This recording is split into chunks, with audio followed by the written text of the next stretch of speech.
अस्सलाम वालेकुम वरहमतुल्लाहि वबरकातुहू। औज़ु बिल्लाहि मिनश शैतानिर रजीम। बिस्मिल्लाहिर रहमानिर रहीम। Dear students of class 9th, hope that you will be okay by the grace of Almighty Allah. Dear students, we were discussing about the topic why do we fall ill, and so far we have discussed about the organic specific and tissue specific diseases, and today we will discuss about the principles of treatment. Dear students,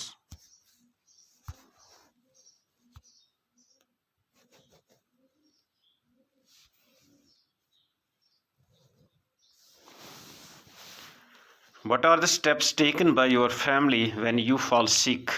Have you ever thought why you sometimes feel better if you sleep for some time? When does the treatment involve medicine? प्यारे बच्चों, जब आप बीमार होते हैं तो आपके घर वाले कौन सा कदम उठाते हैं? क्या आपने कभी सोचा है कि जब आप कुछ देर के लिए सोते हैं तो आप महसूस करते हैं ठीक, अपने आप को ठीक महसूस करते हैं? कब आपको ट्रीटमेंट इलाज के लिए अद्वियात चाहिए, दवा चाहिए? अभी तक जो हमने सीखा है इससे हमें पता चलता है कि इन्फेक्शियस डिजीज़ के लिए 2 वेज हैं इलाज के लिए। One would to reduce the effects of the disease and other to kill the cause of the disease. एक है कि डिजीज़ के इफेक्ट्स को कम करना, दूसरा है जो कॉज ऑफ द डिजीज़ हैं उनको किल करना। For the first we can provide treatment that will reduce the symptoms. सबसे पहले हम वो ट्रीटमेंट करेंगे जिससे सिम्टम्स कम होते हैं।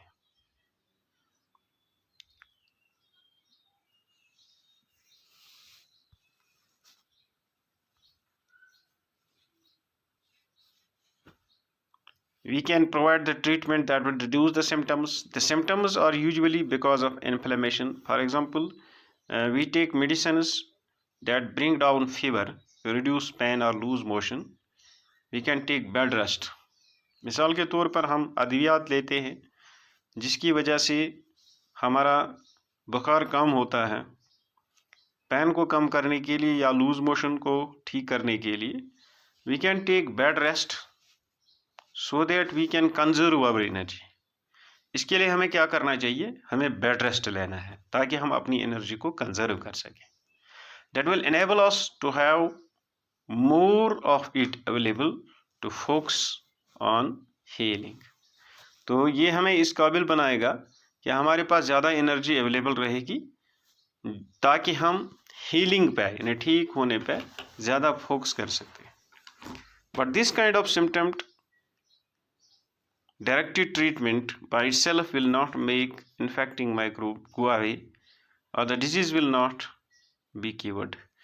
लेकिन इस तरह से जो सिम्टम डायरेक्टेड ट्रीटमेंट है इसका मतलब ये नहीं है कि माइक्रोब इससे मर जाएगा और हम कंप्लीटली क्योर हो जाएंगे। For that we need to be able to kill off the microbes. तो हमें इस काबिल बनना है कि हम माइक्रोब्स को मार डालें। How do we kill? अब बात है कि हम माइक्रोब्स को कैसे किल करें। One way is to use medicines. एक तरीका ये है कि हम अद्वियात का इस्तेमाल करें ताकि माइक्रोब्स किल हो जाए, क्योंकि हमने पढ़ा भी है बतौर एंटीबायोटिक्स। अगर आपको 8वीं जमात का क्वेश्चन याद होगा, what precautions should be taken while antibiotics, तो हमने वहाँ पे लिखा द मेडिसिन्स विच किल और stop the growth of disease causing micro organisms और कॉल्ड एंटीबायोटिक्स। वो अद्वियात जो डिजीज काजिंग ऑर्गेनिजम्स के ग्रोथ को रोकता है या उनको मार ही देता है तो उन्हें एंटीबायोटिक्स कहते हैं। तो यहाँ हम एंटीबायोटिक्स का इस्तेमाल करके इन माइक्रोब्स को मार सकते हैं। We have seen earlier that microbes can be classified. हमने ये भी देखा कि इनमें वायरसेस भी होते हैं, इनमें बैक्टीरिया भी होते हैं, फंजाई भी होते हैं, प्रोटोजोआ भी होता है। और इसका एक अलग बायोकेमिकल लाइक प्रोसेस जिसको कहते हैं वो होता है which is peculiar to the group and not shared with the other groups. The process may be pathways for the synthesis of new substances or respiration. These pathways will not be used by either. For example, our cells may make new substances by a mechanism different from that used by bacteria. हमारी cells जो हैं इनका mechanism अलग होगा और bacteria की cells जो हैं उनका mechanism अलग होगा. So we have to find a drug that blocks the bacteria synthesis pathways without affecting our own. और हमें ऐसा ड्रग ढूंढना है कि हमारी सेल्स को अफेक्ट किए बगैर वो बैक्टीरिया की सेल्स को अफेक्ट करे. So that is what is achieved by the antibiotics. तो वही है जो एंटीबायोटिक्स की वजह से अचीव किया जाता है. That we all are familiar with the similarly there are the drugs that kill protozoa such as malarial parasite. ऐसे भी ड्रग्स हैं जो प्रोटोजोआ को किल करते हैं, जो मलेरियल पैरासाइट है. One reason why making antiviral medicine is harder than making antibacterial medicine is that virus have few biochemical mechanisms of their own. एक रीज़न ये भी है कि वायरस को एंटीबैक्टीरियल मेडिसिन जो हैं is that viruses have few biochemical. जो antiviral medicine जो हैं वो हार्डर क्यों हैं एंटीबैक्टीरियल मेडिसिन से, क्योंकि वायरस का जो बायोकेमिकल मैकेनिज्म है उनका एक अपना बायोकेमिकल मैकेनिज्म होता है. They enter our cells and use our machinery for the life process. वो हमारी सेल्स में दाखिल होके हमारी ही मशीनरी को इस्तेमाल करते हैं अपनी लाइफ प्रोसेस के लिए. This means that there are relatively few viruses specific targets to aim at that despite of limitation there are now effective antiviral drugs. आज हमारे पास इफेक्टिव एंटीवायरल ड्रग्स भी मौजूद हैं. For example drugs that keep HIV infection under control. ऐसे भी drugs हैं जो HIV इन्फेक्शन को अंडर कंट्रोल रखते हैं. तो अब है प्रिंसिपल्स ऑफ प्रिवेंशन. यानी प्रिवेंशन क्या है? प्रिवेंशन का मतलब होता है, एक होता है ट्रीटमेंट, दूसरा होता है एहतियात, परहेज. And what we have talked about so far deals with how to get rid of the infection in someone who has a disease. अभी तक हमने जो भी डील किया हमने ये पढ़ा कि हम कैसे छुटकारा हासिल करें इन्फेक्शन से अगर किसी को बीमारी लाहक हो जाए. But there are 3 limitations of the approach to deal with the infectious disease. लेकिन इसकी 3 खामियां हैं उस अप्रोच की जिसे हम डिजीज़ के साथ डील करते हैं. The first is that once someone has a disease, their body functions are damaged and may never recover completely. पहला ये है कि जब किसी को बीमारी लग जाती है तो उनकी बॉडी फंक्शंस जो हैं वो डैमेज होती हैं और वो जल्दी रिकवर या कंप्लीट मुकम्मल तौर रिकवर नहीं होते हैं. Second is that the treatment will take time. जो हम इलाज करते हैं इसमें वक्त लगता है.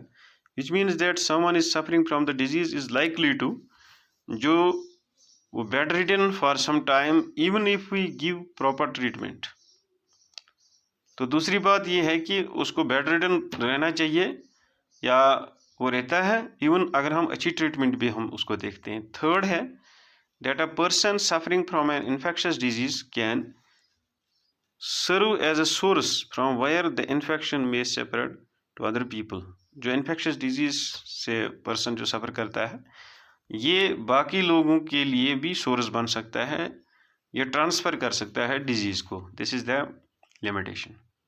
This leads to the multiplication of above difficulties. It is because such person that it is because of such reasons that prevention of the disease is better than their cure. तो इन्हीं वजूहात की वजह से, इन्हीं वजूहात की बिना पर कहा गया है कि जो परहेज है वो इलाज से बेहतर है. How can we prevent a disease? There are 2 ways. अब हम परहेज कैसे, डिजीज़ को कैसे रोक सकते हैं? 2 तरीके हैं. पहला है general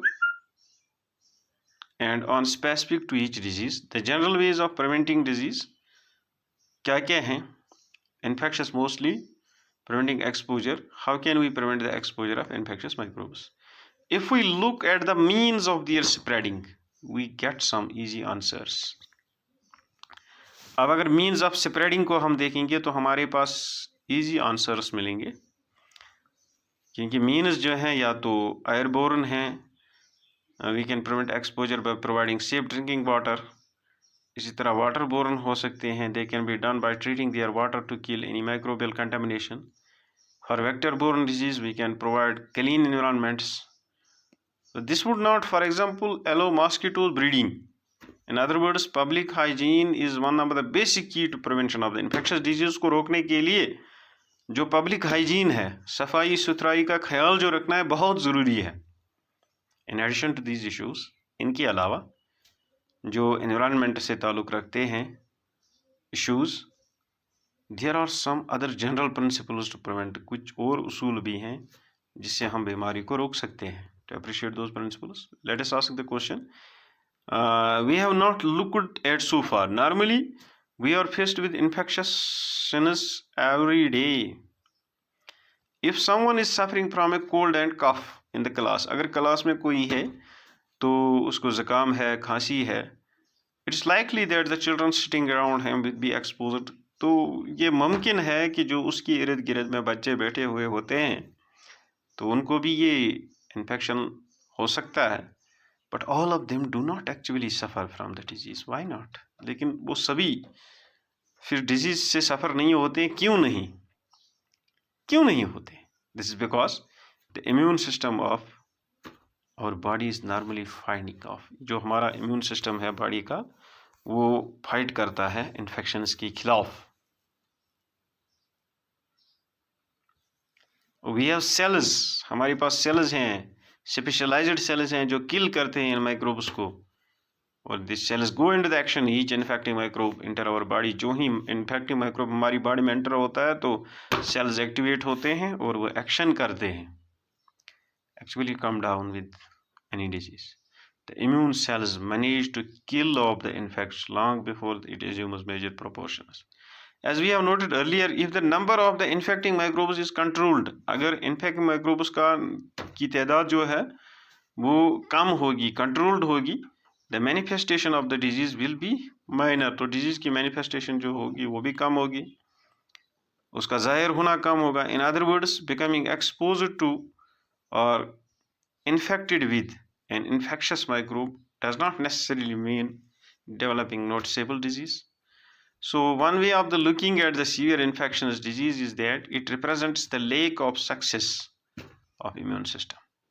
The functioning of the immune system, like any other system in our body, will not be good if proper and sufficient nourishment and food is not available. तो इसके लिए हमें फूड देना है, sufficient nourishment देनी है, ताकि हमारा इम्यून सिस्टम बढ़ेगा। जब इम्यून सिस्टम बढ़ेगा तो बीमारियां हमसे बहुत कम जो हैं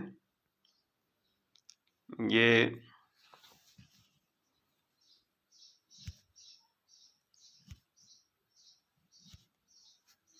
तो हम पे जो बीमारियां हैं बहुत कम अटैक कर सकती हैं।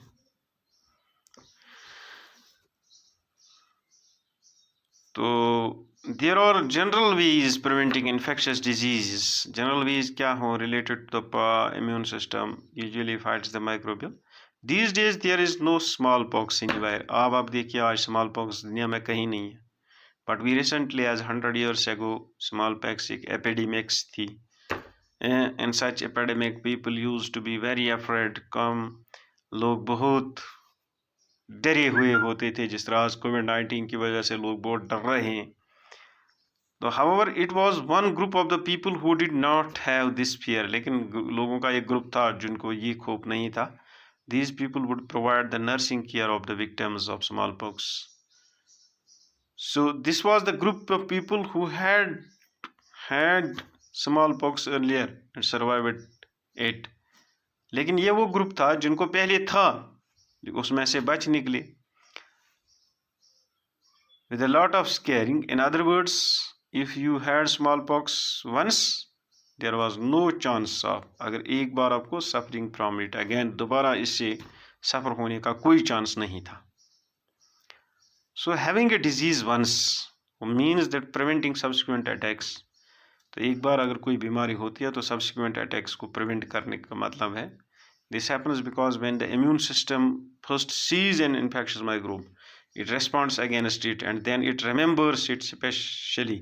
एक बार किसी माइक्रोब को जब इम्यून सिस्टम देखता है तो इसको पता चलता है इसके खिलाफ कैसे लड़ना होता है। जो ही दोबारा वो दाखिल होता है तो स्पेशली ये इसके खिलाफ। So the next time the particular microbe और its close relatives enter the body, the immune system responds with an even greater vigour. तो एक दफ़ा बड़ी ताकत के साथ ये रिस्पॉन्ड करते हैं estimates of the infection even quickly than the first time around. This is based on the principal immunization. तो इसी तरह we can now see that as a general principle we can fool the immune system into developing memory for a particular infection by putting something that mimics of microbe we want to vaccinate against. तो कभी कभी हम vaccinate भी करते हैं into the body. This does not actually cause the disease but prevent any subsequent exposure. इससे disease नहीं होती है भी, लेकिन एक्सपोजर जो होता है किसी डिजीज का उसको प्रिवेंट करता है to infecting microbe for turning into the actual disease. Many such vaccines are now available for preventing whole range of infectious diseases. आज बहुत सारे microbes जो हैं available हैं and provide the disease specific mean to the prevention. There are vaccines against tetanus के खिलाफ, diphtheria के खिलाफ, whooping cough, measles, polio, बहुत सारी बीमारियां जिनके खिलाफ अभी वैक्सीन्स मौजूद हैं हमारे पास जिनको ट्रीट करने के लिए. The form of public health program of child immunization for preventing infectious diseases, ये भी एक प्रोग्राम है. Of course, such a program can be useful only if health measures are available to children. अगर सारे बच्चों के लिए health measures available हैं तो some hepatitis virus which cause jaundice transmitted through water. इसी तरह कुछ हेपेटाइटिस वायरस हैं, यरकान के वायरस हैं जो पानी के ज़रिए ट्रांसमिट होते हैं. There is a vaccine for one of them, hepatitis A. Hepatitis A के लिए वैक्सीन है in the market, but the majority of the children in many parts of the India are already immune to the hepatitis A by the time they are 5 years old. जब वो 5 years के old होते हैं तो उनके वो immune होते हैं तो उनको हेपेटाइटिस ए होने का खतरा नहीं है. This is because they are exposed to the virus through water under their circumstances. Would you take the vaccine. Rabies virus जो है ये स्प्रेड होता है कुत्ते के काटने से या बाकी किसी एनिमल के से, तो एंटी रेबीज़ वायरस वैक्सीन भी मौजूद है for both humans and animals. तो ये आपको लोकल अथॉरिटी का प्लान देखना है, हम रेबीज़ को कंट्रोल कैसे करेंगे अपने पास पड़ोस में. So dear students, today we have discussed about the principles of treatment and prevention. Hope that you will yourself go through this topic at your home and try to understand the things well. Also watch the video with concentration. In case you face any problem, you can contact me. I will be available to clear your doubts. Thanks. Stay home, stay safe and stay blessed.